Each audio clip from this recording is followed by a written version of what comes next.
Warning, personal opinions, satirical comedy, and spoilers.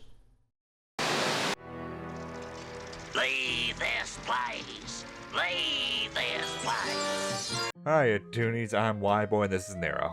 I don't want to do Scooby-Tober. I know we talked about it. It was going to be like a great big deal. We were going to do 31 videos, one for each day of October, and it's going to be great. It was going to be awesome. Watching this, I don't want to do it anymore.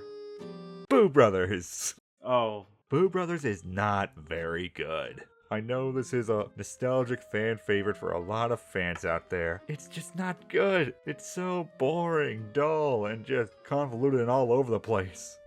The plot is virtually non-existent. The idea that... So Shaggy has a nondescript uncle. This will be a thing which will happen with the Scooby-Doo cast from now till the end of time, where they have nondescript family members to tie into something for events to occur. I guess they all come from a family of MacGuffins. In this case, Shaggy has an uncle, Colonel Beauregard, which was a horrible, racist Confederate soldier, or we're assuming. And Colonel Beauregard died, and then he left his entire country estate and southern plantation to Shaggy. Shaggy arrives, and then Shaggy is forced to solve clues to get the family fortune. So he, Scooby, and Scrappy-Doo are just going around the plantation trying to solve the riddles. But then you got a gorilla, you got Hicks, you got the sheriff, you got all sorts of manners of ghosts, including, but only minimally, the Boo Brothers. I think you're wrong. I think you're wrong, WHYBOY. What am I wrong about? They didn't do real ghosts until Zombie Island. Because this time, the monsters are real. You are very salty about that, aren't you? Yes! That was the marketing! This thing is filled with ghosts! Ghosts out in the wazoo, out the wazoo, every kind! But do we want to remember these ghosts? Do we really want to remember Freako, Miko, and Shriko? Is that what they're called? They are so non-existent in the movie, I keep forgetting their name. I know that they're pretty much just the Three Stooges. I still stand to reason, because this film dropped in 87, and Ghostbusters dropped out in 84, that I have no evidence to confirm this whatsoever in any capacity, but I honestly believe that this was intended for the sole purpose to be Scooby-Doo Meets the Ghostbusters. It fell through somehow behind screen doors. We never heard about the fallout, so the end result was Scooby-Doo Meets the Boo Brothers. It's not actually that, because that is a very good stab at it, but this was actually part of a syndicated for TV series back in the day of all the Hanna-Barbera properties called the Superstars 10, where Scooby, Jetsons, Flintstone, Top Cat, Huckleberry Hound, and all that, they all get 10 movies and all that. They're all syndicated for TV to basically, celebrate them and such. Yeah, they were all released between 1987 and 1988, and it just, featured all the characters and such. But Scooby's the one that basically had predominantly the most of them, rivaling Yogi Bear, where it had Boo Brothers, then Ghoul School, then Reluctant Werewolf. Be honest with me. Where does this fall for you? I think this sucks. Somehow it simultaneously has too many things happening and not enough things happening. I think I always just stated it as just like I always have. It's a terrible Scooby-Doo movie. It really is. As you said, it's very bloated and such because it has... Is it even a good comedy? Is it even a good adventure Scooby-Doo style movie? No, not really, because it's just so all over the place. It doesn't really have any sort of A or B plots that really just follow through on anything. Because as we just listed before, there's an escaped gorilla on the loose, the Hicks going after Shaggy because one of them wants to kiss him, one other one wants to shoot him in the face. Then we have the sheriff running around doing all sorts of things. We have the hunchback guy going, and just all of these things are happening one after the other, and that's really the case of it. It's one after the other. They don't really intersect, only in ways where it's just be like, oh, we got a plot, let's just put it away now. Oh, we got a plot, let's put it away now. Oh, we got to wrap up a plot, it's done now. Yeah, well, at the hour and 10-minute mark, we noticed where it was oh, Start tying the threads, start tying everything together, try to make it make sense. Because it feels so convoluted by the end to be the sheriff was behind it all. Yeah, when really only clues just pertaining to the sheriff only appeared an hour into the movie and afterwards. And they're very easily overlooked. One of them is very casual. Dang, damn it, where the blazes are you, Rufus? Who wants to know? You a boss to me on that's who.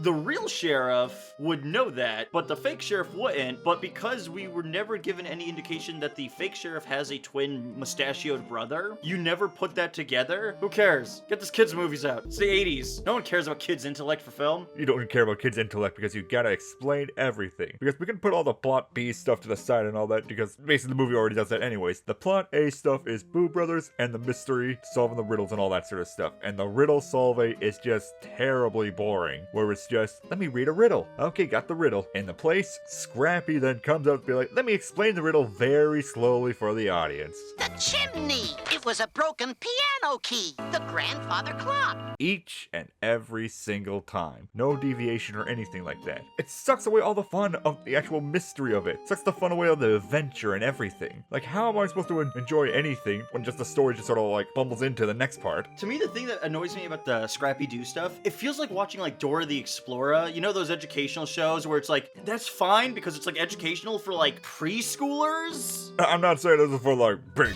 men and all that. It feels just so stilted in its delivery. And it also leads into the problem with like these sort of Scooby movies and such, where it is just Scooby and Shaggy on an adventure, because then the writers have to basically squish all the other aspects of the rest of the Mystery Inc. that are missing into the remaining characters. And all the mystery solving and such all went into Scrappy. Because we don't have Velma to be the brainy one, we have to give that to somebody. Well, you can't give it to Shaggy and Scooby, you know, they're lovable and doofy, so you have to give it to Scrappy. So Shaggy and Scooby are still afraid of ghosts. We'll keep that portion, but then we have a problem, because there needs to be the people where, like Freddy back in like the 60s would be like, come on guys. But now Shaggy fills that role, which doesn't work because Shaggy's a coward. So Shaggy telling Scooby where it's like, Who's that?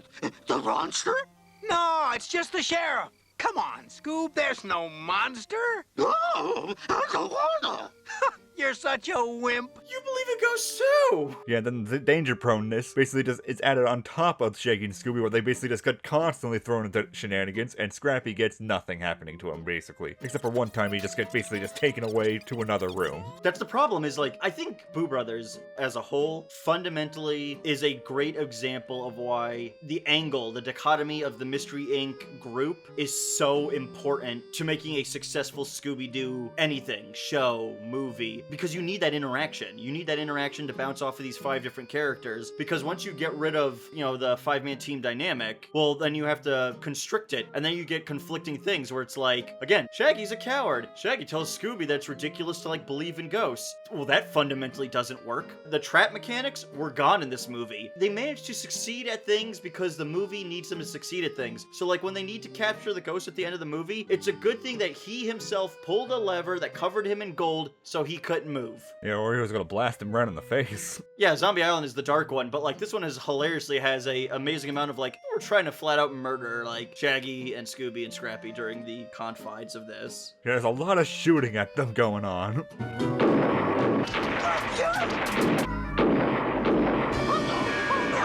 A lot of shooting. Probably one of the main things that I find really off-putting about this movie is just the fact that it meets the Boo Brothers. And I'm gonna put the number of how long Boo Brothers were in this movie on screen right now. They are not in the movie at all, really. How many times have you coincided with us that benefited us narratively? I can only think of 2. What are your 2? Like at the end of the movie where they picked up a boat, and at one point in the movie where they were like swirling around the Beauregard ghost. And that's it. That actually helped. They pressed the key on the piano to unlock the door to That barely helped, Okay, I would say. okay, but the way they designed it in the confines of the movie, that is a room that exists that if you enter that secret passageway, unless there's somebody on the other side of the wall to actively press the key to reactivate the wall to move, you're just going to be trapped inside that wall, which leads me to believe that that's how Shaggy's uncle died. He went into what I assume is his, like, Civil War master room, and he died back there. But he should have just went to the Civil War cave that's below the house. The Civil War cave with the Civil War steamroller? Yeah, Civil War steamroller, woohoo! Look, I was born in 1987. I was too dumb and useless to remember this when I was born. I grew up, and eventually it did become a part of my childhood. It sucked then, too. If you want a better version of the same thing of, like, Shaggy and the gang, well, Shaggy, Scooby, and Scrappy... interacting with supernatural, it's not the gang, interacting with like supernatural like beings, I'd say Ghoul School is vastly superior. Yeah, with what we have here, it's just way too convoluted and just slow paced to be really all that engaging in comparison to the other Scooby movies from this era. It's crap! So, you know, wrapping up, would you say this is like, it's just not good, right? It's just like, it's too messy. No, it's terrible. Terribly boring, terribly dull, just terribly inconsistent.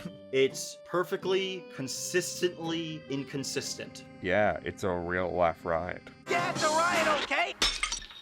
And the riot's over. Those girls don't stand a chance against my behind-the-back ass attack. All the way with Callaway!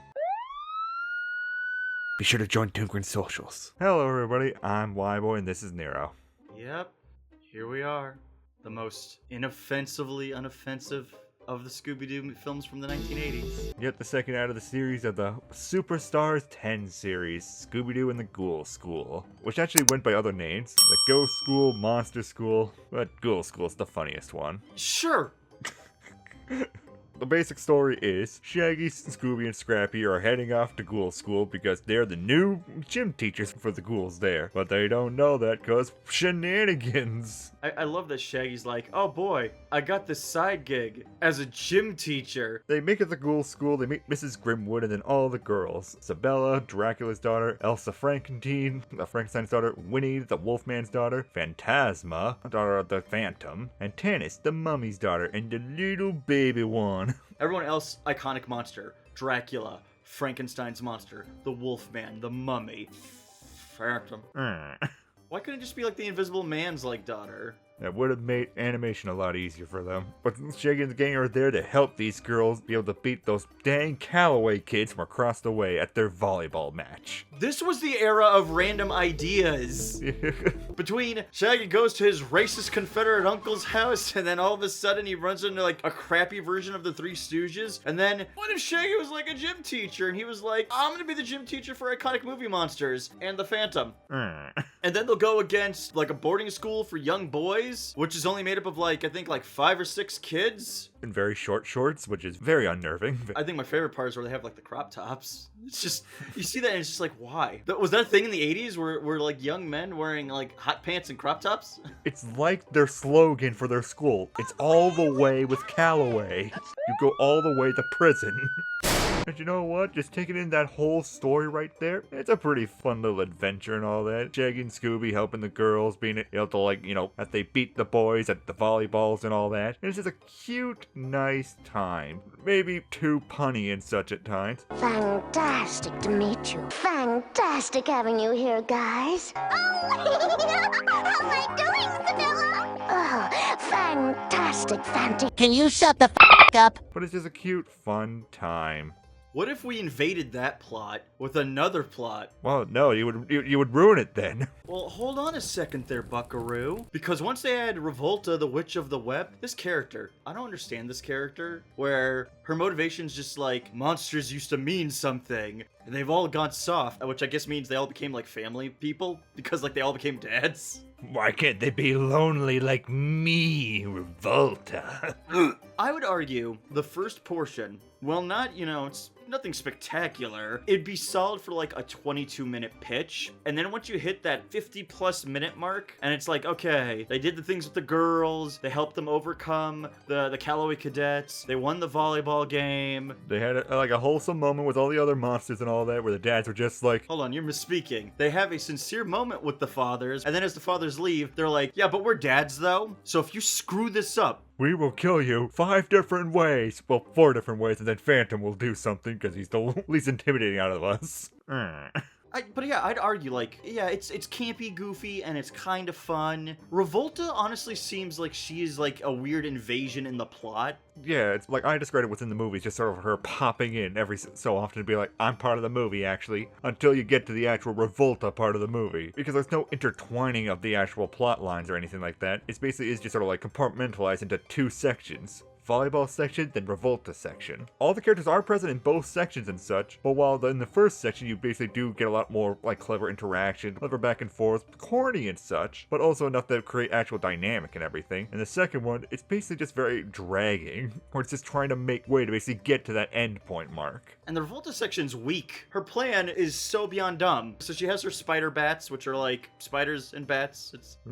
And her plan is to take over the daughters and then just make them bad. Which I thought it would have been like, oh, you'll take the daughters and then you'll control the fathers and you'll use them to like, bring about evil onto the world with, your monsters. No, but as she directly explains, she's gonna use them as like a monster SWAT team. Literal words, right? Just think, Creeper, I'll have an evil SWAT team to do my bidding. Yeah, that little mummy right there, I guess she's gonna be the heavy hitter of that SWAT team, isn't she? You give her a shard of glass with some mummy bandage wrapped around the hilt and she'll just slit your Achilles tendon and then it'll just fold up like a window shade. Even the premise where it's like you could put the webs on their heads and control them. Okay. And then after that it's like your spell wears off. Well, if you have the web hypnosis thing, shouldn't that do it? And it's like, no, I need to turn them evil. You revoltize them, you mean? At the stroke of midnight, I'm going to revoltize them. Revoltize them! Ooh, how revolting. So she puts the helmets on their heads and pours a bunch of purple juice. No, it's green juice. The green is bad, purple is good. The green juice makes them all evil, by which they make these hilarious expressions on their faces. I noticed that they skipped Tanis because trying to make the adorable teeny tiny mummy girl looking, I don't know, malevolent probably would have looked hysterical.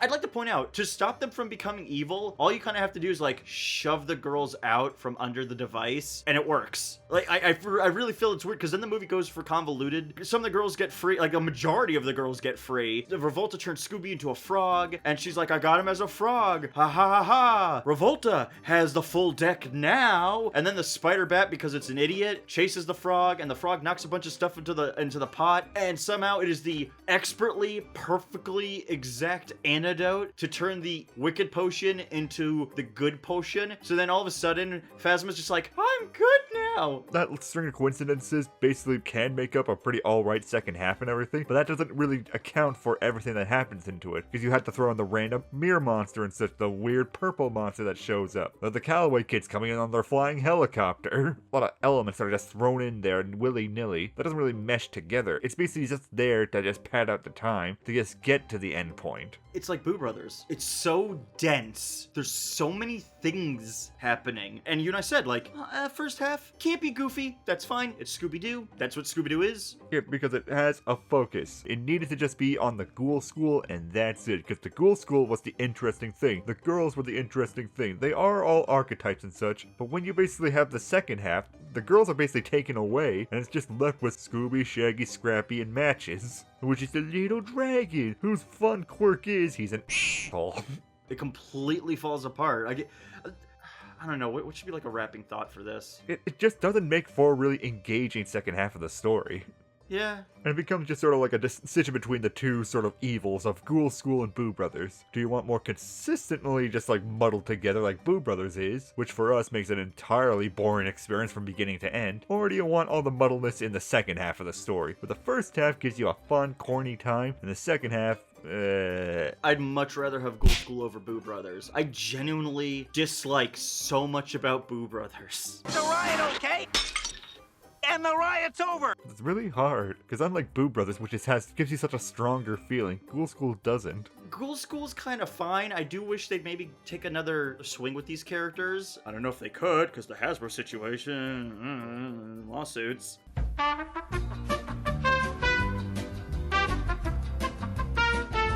Yeah, like their inclusion in OKKO was a cute little side thing in that show, so the characters could definitely work again, like they could pull off a whole Hex Girl situation as they appeared multiple times and everything, but these characters don't get any love from WB. Look, nobody hates Scooby-Doo more than the people who hold the IP for Scooby-Doo.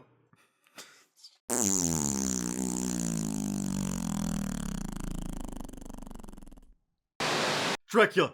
Get your bitch ass out in the street and get me my money! Yes, dear. Be sure to join ToonGrin Socials. Hi, everybody. Welcome back. I'm WHYBOY, and this is NERO. This is the good one. It is the good one. The good 80s film that we actually enjoy. So, Reluctant Werewolf is the one I understand that most people don't like, and because WHYBOY and I are contrarians, like unapologetically, we love it. It's so silly. It's just a lovable movie in that sort of sense. For the record, we do not think it's so bad it's good. We genuinely like the premise that Dracula is such a petty man-child that he's going to throw a wacky racers for all the iconic monsters. Yeah, but then the werewolf contacts him, but they used to be like, I don't want to be in your race this year. And now he's left without a werewolf. But he does have that thing right over there. I'd like to point out, he doesn't need the werewolf. He takes offense that something that he believes has been... Because he's Dracula, so he's like the monster, right? So I think it's really funny where it's like, the werewolf's like, go suck a lemon. And then Dracula's just like, I could have the race. I could just do it as is. I have all these other monsters. No. And my blithering wife, who's very normal. Who's just very normal and very dumb. In a delightful sort of way. Begin! Dracula who casually uses space travel as a metaphor for beating her. Oh, you're going to get a rap, all right. Pow! To the moon! 80s.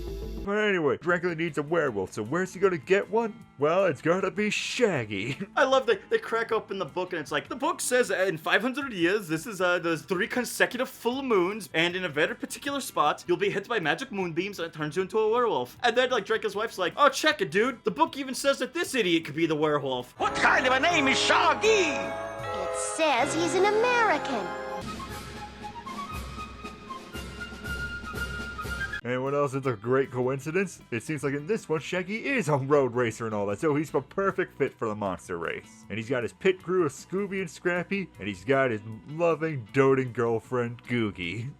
Not a great name. Honestly, an underappreciated side character in the mythology of Scooby-Doo because, and you brought this up when we were watching it, where you'd said, I don't think we've ever seen Shaggy in a healthy, like, romantic relationship in anything, in any of the adaptations. Yeah, that actually just sort of like took its place within it and just like was healthy from beginning to end. Like she was supportive, she was caring, and she was actually proactive within the entire run of the story. Holy crap, can we talk about that? Like, after Dracula goes through all the trouble of sending the Hunch Bunch, which are his minion hunchbacks, he sends these 2 minions, they turn Shaggy into a werewolf, which, mind you, they botch the mission at least twice. They go through all that trouble, and then they have to bring Scooby, Scrappy, Shaggy, and Googie all the way to Castle Dracula. So then they do that. They go through all that, and then Dracula, still because he's a petty douche, feels the need to be like, you know what? I'm gonna screw up your car. Yes, because Dracula doesn't want to turn Shaggy back into a human and all that. So all Shaggy has to do to basically get his wish, he has to win the monster race. I like that the writers knew where it's like, Shaggy needs like a palpable goal. Because when you really think about the first 2, there's really no goal at the end of Boo Brothers. Hey, so this is editing Nero, and I realized I really didn't speak in this last bit. It's not even that Boo Brothers didn't have an end goal. The end goal was to find the treasure. It's that the movie is just so bloated because it has so many little things going on that it just distracts from the overall adventure of finding a treasure. And then after that, they go over to Ghoul School. I guess the goal was like, I'm gonna help the girls win the volleyball game. And then after that, it's, I gotta save the girls or their dads will kill me. Which is something. But this one is a much more tangible, just sort of like incident was set up and now we got the goal of the movie. It's just like, I want to be back into a human, gotta win the race to become human. yeah. And honestly, this is the funniest one. There's so many like fun, stupid kind of choices in the greatest way. Like when the Hunch Bunch are talking and Dracula shows up and they're like, Master! What are you doing here? Aha! I am not here. This is my image transmitted by my new bat laser. How do I look? It's just weird. Well, because then when he turns off the hologram, his underwear falls down, which means did he go back nude? I think that's just sort of one of the main joys of this movie. It's just so many like clever visual and just like well-timed humor to this. It's just a lot of slapstick humor between a bunch of stupid monsters and Shaggy and Scooby. And it basically does the perfect stab at the Scooby-Doo formula. Like we've discussed it many times. What makes Scooby-Doo Scooby-Doo? And that is, you take monsters that are threats and such, and you undercut them with Shaggy and Scooby, being the goofy ones. But now we basically turned it around a little bit, because these monsters are goofier monsters, but they are clearly threats. For like the 80s, this is a very vicious Dracula for a kid's cartoon. Like at one point he threatens the Hunch Bunch, he's like, I'm gonna boil you in oil. And then one of the scenes later is one of them is sitting in a pot of oil and they're like, But sire! Pipe down! Yeah, even though Dracula is a boob in this movie, he is a literal threat to Scooby and the gang. By that sort of like dynamic between them, now we were able to have Shaggy and Scooby do what they do best, be goofballs that undercut everything. And that just creates the humor of Scooby-Doo that is so enjoyable to watch again and again and again. you know what this feels like? What's that? This feels like a progenitor to Be Cool Scooby-Doo. Yeah, I could definitely see that. Unlike the other ones where it's like, we're trying to tell the story earnestly, it's just very bloated. We're trying to tell the story earnestly, and then this B-plot invades. This one feels like, okay, we've passed the Rubicon, we've made it through. Scooby-Doo is goofy. Right-ho, to dirty brick we go. I say, do shut up and throw it, oh dear. We could be goofy, we could just go with the story and trust that that story is enough to film the time. Like, lean into the idea that this is ridiculous. And I think that's what makes it work. And this one sort of feels like a slight progenitor to that, where it's like the Mook films, which get a little bit darker. Flat out, people try to kill them in this. Like, was it the Hunch Bunch pick up Googie and Scrappy, and they try to drop them in molten lava? Yeah, there is actual threats in this movie. Obviously, no one's gonna get actually freaking hurt or anything like that. No, it's Scooby-Doo. Yeah, but putting the gang in danger basically helps stakes and such, and it helps the comedy more when they basically undercut those stakes, basically get past them. Then the villains can be like, ooh, dang those dang meddling kids. I feel like Hamilton Camp as Dracula is really the breakout performer in this. He did not come in half-assed. He is such a delightful boob to be around. His pettiness breathes life into this movie no matter where he is. Well, and that's why I think Dracula's fantastic in this, because he's such a man-child. He was full regalia in this, where he's like, no, I'm gonna lean hard into this with Count Dracula. Like, I'm gonna own every scene I'm in. And Dracula has the funniest line deliveries, the best facial expressions. His resentment towards every single person around him is so amusing. And then he also has his wife around him, who she is a beautiful, stupid straight man to him. I said oily lead, get it? Get what?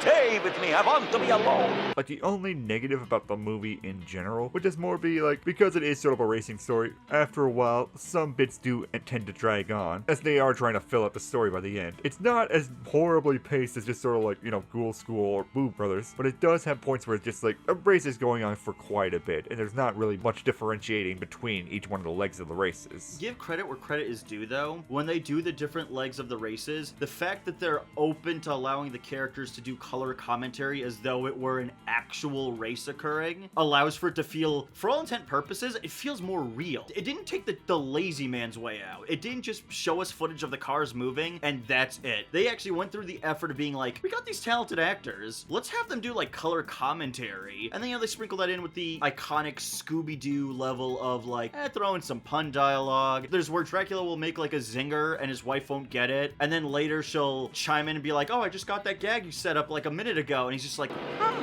Her brain is running on empty. At the most, like, simplest level, Reluctant Werewolf is just a super fun movie. it's the best one. It feels like they finally evened out. Boo Brothers, oh, you're a bit all over the place. You get to Ghoul School, oh, you're starting to have some, there's a horrible pothole in the road. Reluctant Werewolf just sped over that pothole and just went onto the sunset. We should end this with the montage of all the times Dracula looks like an utter boob with wildly inappropriate music attached to it. Our star, our love, Dracula.